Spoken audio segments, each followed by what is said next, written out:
قرآن حکیم نے بھی سورہ آل عمران کے آخری رکوع میں ذکر کو سب سے پہلے اور سب سے اہم عامل کی حیثیت سے شمار کیا ہے۔ چنانچہ اس کی پہلی آیت جو ہے سورہ آل عمران کے آخری رکوع کی، اس میں تو وہی مضمون جو میں بیان کر چکا وہ آیا ہے، ان فی خلق السماوات والارض واختلاف اللیل والنہار لآیات لأولی الالباب، یقیناً آسمانوں اور زمین کی تخلیق میں اور دن اور رات کے الٹ پھیر میں نشانیاں ہیں ہوش مندوں کے لیے۔ ان کے ذریعے سے انسانی شعور کے اندر وہ معرفت رب اجاگر ہوگی۔ وہ پہلا مرحلہ اس نے طے کر لیا، وہ ڈورمنٹ معرفت اب ایکٹیویٹ ہو گئی۔ اب مزید فکر کا مرحلہ ہے جو اگلی آیت میں آیا ہے، الذین یذکرون اللہ قیاما وقعودا وعلی جنوبہم ویتفکرون فی خلق السماوات والارض ربنا ما خلقت ھذا باطلا سبحانک فقنا عذاب النار۔ یعنی تفکر جو ہے ویتفکرون فی خلق السماوات والارض، وہ تفکر کرتے ہیں، غور و فکر کرتے ہیں آسمان اور زمین کی تخلیق میں، لیکن اس تفکر کے ساتھ لازماً ذکر، اور ذکر مدام، ذکر بھی وہ کہ جو مستقل ہو، ہر حالت میں ہو۔ الذین یذکرون اللہ قیاما وقعودا وعلی جنوبہم، وہ لوگ کہ جو اللہ کو یاد رکھتے ہیں، اللہ کا ذکر کرتے ہیں، کھڑے ہوئے بھی، بیٹھے ہوئے بھی، اور اپنے پہلوؤں کے بل یعنی لیٹے ہوئے بھی۔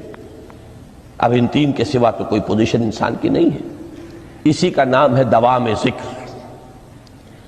اور اس کے ساتھ اگر وہ تفکر کرتے ہیں تو ان کا فکر اگلی منزل تک پہنچتا ہے۔ تو پہلی شے تھی فکر انسانی کی صحیح رخ پر مزید پیش قدمی اور پیش رفت، اور اس کے لیے لازم ہے ذکر و فکر کا امتزاج۔ دوسری چیز کو لیجئے عمل کی درستی۔ اس عمل کی درستی کے لیے اللہ تعالیٰ کے ساتھ ایک گہرے تعلق کی ضرورت ہے،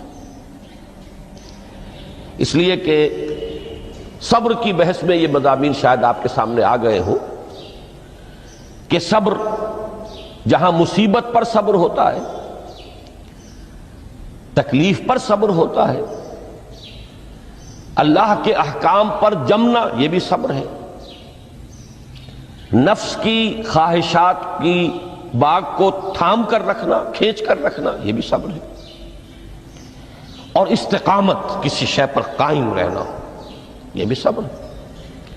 تو عمل صحیح پر استقامت کے لیے وَاصْبِرْ وَمَا صَبْرُكَ إِلَّا بِاللَّهِ، اس صبر کی سب سے اہم جو بنیاد ہے، اس کا جو سب سے بڑا ذریعہ ہے، اس کا جو سب سے بڑا سہارا ہے، وَمَا صَبْرُكَ إِلَّا بِاللَّهِ، اس کے لیے ضرورت ہے ایک گہرے تعلق کی کہ اللہ کے ساتھ ایک ایسا تعلق برقرار رہے جو نہ صرف گہرا ہو بلکہ دائم و قائم، مسلسل۔ ذرا ذہول ہوگا تعلق مع اللہ میں، ذرا کمی آئے گی، شیطان کا وار کاری ہو جائے گا۔ اسی کو حضور نے حدیث میں یوں تعبیر کیا ہے تمثیلاً کہ جو دل اللہ کی یاد سے غافل ہے، اس پر فارسی کا وہ مقولہ بھی ہے کہ خانہ خالی را دیو میں گیرت، گھر خالی رہے تو جنات اس پر دیو جو ہے آ کر قبضہ جما لیتے ہیں۔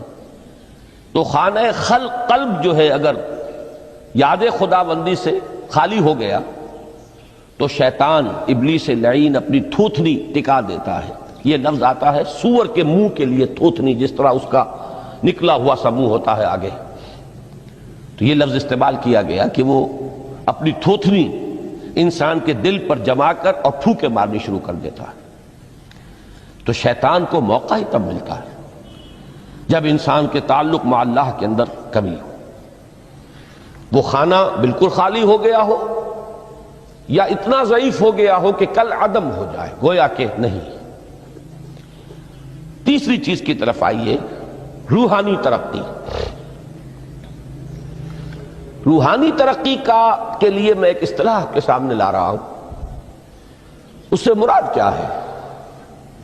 روحانی ترقی کے لیے ہماری دینی اصطلاح ہے تقرب الی اللہ. اللہ سے قریب تر ہوتے چلے جانا. اس پر میرا ایک کتابچہ بھی ہے. تقرب الی اللہ کے دو مدارج، دو درجے، جو در حقیقت ایک حدیث نبوی علیہ الصلاۃ والسلام ہی پر مبنی ہے کہ حضور نے ایک درجہ قرار دیا ہے تقرب بالفرائض، فرائض کے ذریعے سے انسان اللہ کا قرب حاصل کرے. ایک ہے تقرب بالنوافل، نوافل کے ذریعے سے اللہ کا قرب حاصل کرے. ان میں کیا نسبت و تناسب ہے، اہمیت کے اعتبار سے کون بڑھ کر ہے، بلندی کے اعتبار سے کون بڑھ کر ہے، یہ تمام مسائل میں نے اپنی اس تقریر میں بیان کیے تھے جو اس کتابچے میں شائع ہوئی ہے. اس وقت میں اس کی تفصیل میں نہیں جا رہا، صرف یہ تذکرہ اس لیے کر رہا ہوں کہ جن کو بھی خواہش ہو جائے وہ اس کا مطالعہ کرے. ہماری اس وقت کی گفتگو سے وہ کتابچہ اس جگہ پر منسلک ہوگا. تو تقرب الی اللہ، یہ تقرب کوئی فزیکل فینومینن نہیں ہے، جسمانی یا مادی مسئلہ نہیں ہے. اللہ سے قرب یہ نہیں ہے کہ کوئی کروڑوں میل کا فاصلہ ہے، اب ہمیں کوئی رسی پر چڑھنا ہے اوپر بڑی محنت اور مشقت سے. فصل تو ہے ہی نہیں، فاصلہ ہے ہی نہیں، بعد ہے ہی نہیں. نحن اقرب الیہ من حبل الورید، ہم تو انسان سے اس کی شہرگ سے بھی زیادہ قریب ہیں. ہوا معکم اینما کنتم، وہ تو تمہارے ساتھ ہی ہوتا ہے جہاں کہیں بھی تم ہو. بس صرف یہ کہ تمہاری توجہ نہیں ہوتی، تم اور چیزوں میں مشغول و مصروف رہتے ہو، تم ہماری طرف دھیان ہی نہیں دیتے، تم ہماری طرف متوجہ ہی نہیں ہوتے. ہم تو مائل بے کرم ہے، کوئی سائل ہی نہیں، راہ دکھلائیں کسے رہنو منزل ہی نہیں. انسان جب متوجہ ہو جاتا ہے اور بڑھتا ہے، آگے پیش قدمی کرتا ہے روحانی اعتبار سے، تو یہ ہے در حقیقت تقرب الی اللہ، اور اسی کو ہم کہیں گے روحانی ترقی. اب ان تین چیزوں کو اگر آپ نے ذہن میں جما لیا، پھر میری بات کی ترتیب اس کو ذہن میں قائم کیجئے. ہم چلے کہاں سے؟ کہ دین کے ساتھ اصل مناسبت فلسفے کی نہیں، حکمت کی. نمبر 2، حکمت قرآنی کا پہلا اور اہم ترین اور بنیادی مسئلہ معرفت رب کا حصول ہے. اس کا نتیجہ شکر خداوندی ہے. اس کا ذریعہ آیات آفاقی، آیات انفسی، اور سب سے بڑھ کر آیات قرآنیہ ہیں جو الذکر ہے، جو تذکرہ ہے، جو ذکرہ ہے. لیکن اس پہلے مرحلے کو اگر کوئی انسان بفضل ہی تعالی، اللہ کے فضل و کرم سے طے کر لے، اب اس کے سامنے تین مسئلے. فکر کی مزید پیش رفت، مزید پیش قدمی صحیح رخ پر.